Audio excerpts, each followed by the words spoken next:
is mondom. Na, mit nézzük? És hol van a zsiráf? Láttál az állatkedves zsiráfot, Marci? Ott van, zsiráf. nagyon okos vagy. Volt az állatkedves zsiráf? Ez micsoda? Cica, igen. Cica? Ott is cica van, az is nagy Az is cica, cica. tigris. Az meg a papagáj. Madár. Papagáj. Hol evett a papagáj? Úgy, anya kezén. Igen. Azok meg a tengeri malacok. A malac azt mondja, ruf, ruf, ruf. És a nyuszi hogy csinál? Nincs. Nem kell nekünk, az nem kell.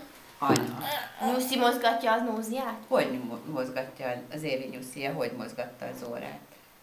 Meg a fülét. És ette a répát, Marci. Adtunk neki répát? Jó, úgy Igen, féltem, oda hogy betömte a Marci. Mi van A vele? konnektorból kihúzzuk? Azt hittem, azt mondja, nem. Ki húzza ki? Mocsízi. Ügyes vagy! Ez most mondtad először. Kihúzhatod, Marci. Apának elküldöm. Marci!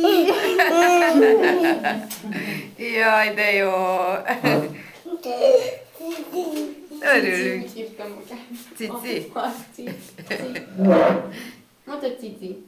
De jó, Marci, úgy örülünk, hogy mondtad. Móci.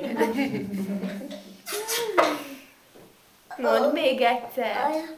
No, oké, onnan is, de azt nem dugdossuk össze-vissza ezt a gépen. Hát ez meg nem állt, remélem nem pont akkor állítottam meg. Vagy